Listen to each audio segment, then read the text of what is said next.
안녕하세요. 메카니컬 투자 도팔슨 호입니다. 비트코인 부타빔 이번에도 오는지 시원하게 오늘 알려드리겠습니다.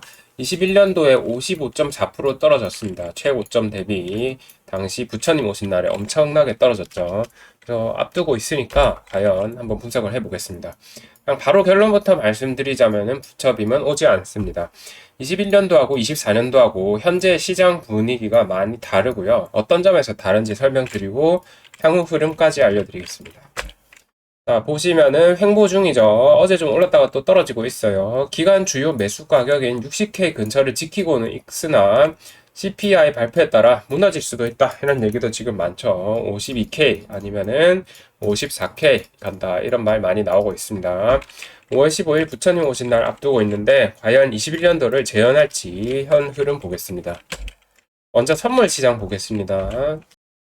코인 담보 미결제 약정 비율을 보면요. 이 코인 담보 미결제 약정이 뭐냐면은 선물에서 우리가 USD로 할 수 있죠. USD 퓨처가 있고 코인 앤 퓨처 이렇게 있습니다. 여기서 코인 앤 퓨처를 말하는 건데요. 비트코인을 담보로 잡고 비트코인 롱을 잡는 게 이게 코인 담보 미결제 약정이고요. USD 앤 퓨처는 USDT 같은 스테이블 코인을 담보로 잡고 롱이든 숏을 치는 겁니다. 그러면은 이게 어떤 차이가 있냐 했을 때 비트코인을 담보로 가지고 롱을 한다고 했을 때 이게 만약에 비트코인이 그대로 올라가면은 내가 가지고 있는 담보물이 오르는 것도 먹고 롱 포지션은 또 먹고 두 가지로 두 배로 먹을 수 있겠죠. 근데 USDM 퓨처로 롱을 쳤으면은 담보는 그냥 스테이블 코인이니까 못 먹는데 그냥 롱 친 것만 먹겠죠. 근데 이게 틀렸을 때를 생각해 봅시다. 만약에 이게 롱을 쳤는데 떨어졌어요. 떨어지면은 당연히 롱을 쳤으니까 떨어져서 못 먹겠죠. 근데 내가 가지고 있는 비트코인 자체도 떨어져서 증거금이 줄어드는 겁니다. 그래서 담보물이 줄어드니까 이게 청산이 훨씬 더 빨리 올 수 있겠죠. 그에 반해서 USD 스테이블 코인으로 롱을 쳤다가 틀렸다 그러면은 이게 떨어진다고 하더라도 스테이블 코인은 가격 변동이 없죠. 그래서 이것보다는 훨씬 더 잘 버틴다. 그러면은 이게 무슨 말이냐? 여기서 선물 시장에서 코인 담보 미결제 약정 비율이 높을수록 시장이 취약해지는 겁니다. 10% 떨어질 게 20% 떨어지고 20% 떨어질 게 40% 50% 떨어지는 거죠. 근데 이 당시에 21년도 4월 15일 선물 미결제 약정의 70%가 코인 담보 마진이었습니다. 대단하죠. 그러니까 30%만 스테이블 코인 담보로 잡았고 70%들은 비트코인을 담보로 잡고 롱숏을 친 겁니다. 뭐 거의 다 롱이었겠죠. 즉 당시 선물 시작은 하락에 대한 충격을 단순하게 계산했을 때 거의 1.7배로 받았다는 것을 알 수가 있습니다.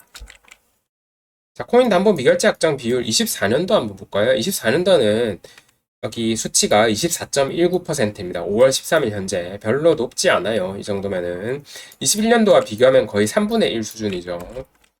자, 14일 이동평균선으로 21년도부터 지금까지 보면은, 자, 이 노란 선입니다. 이 당시에 이 정도였는데 지금 이까지 떨어진 거예요. 많이 떨어졌죠. 현재 값은 이번 상승장 내내 지속되던 이 평균 값에 거의 근접한 값이고요. 24%.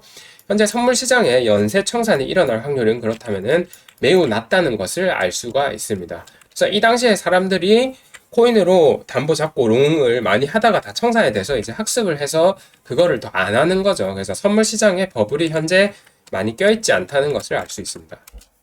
펀딩비도 한번 보겠습니다. 펀딩비가 지금 현재 0.00인데요. 2024년 4월 15일 하락 이후 상승장 평균보다 오히려 약간 낮은 수준으로 지금 내려가고 있습니다. 상승장에서 대략 이쯤으로 봤을 때 상승장 평균들 보면 이 정도 강하게 나왔죠. 근데 지금 이 정도이고요. 펀딩비 0.002가 어느 정도냐면은 21년도 부처빔 당시 펀딩비가 0.098이었고요. 현재 49배 수준이었습니다. 사실은 이때 이만큼 나와서 부처빔이 나오고 나서 정상화된 펀딩비가 이 정도가 나오고 있었고 그 직전에 막 이만큼 나왔던 겁니다. 근데 지금은 이러고 있는 거잖아요. 그러니까 사실은 이 5월달 하락이나 4월달에 있었던 하락에서 이미 선물 시장에 있던 버블이 많이 거쳐갔다 이렇게 보시면 되고 현재는 부처빔을 앞두고 있다기보다는 마치 이 당시에 있었던 여름의 조정장과 비슷한 흐름이 계속해서 지속되고 있다고 보면 되겠습니다. 선물 시장 한번 보겠습니다. 선물은 그러면은 버블이 많이 꺼졌으면은 선물은 괜찮을까 걱정되시죠? 선물은 비트코인 ETF를 봐야죠. 117억 달러 수준에서 횡보 중입니다. 여기 117억 달러고요. 5월 1일에서 2일에 유출이 있었어요. 이 당시에 비트코인 훅 떨어졌었죠. 56K 갔을 때. 그래서 기간 매수가 엄청나게 있었습니다. 보시면 여기 초록색이 나왔죠.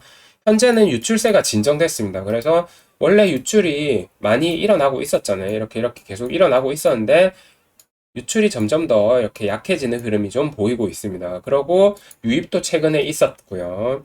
이런 점을 볼 때는 기관이 결국은 자기 평단 60K 근처로 해서 적극적으로 사고 있다. 이런 거를 생각할 수 있겠죠.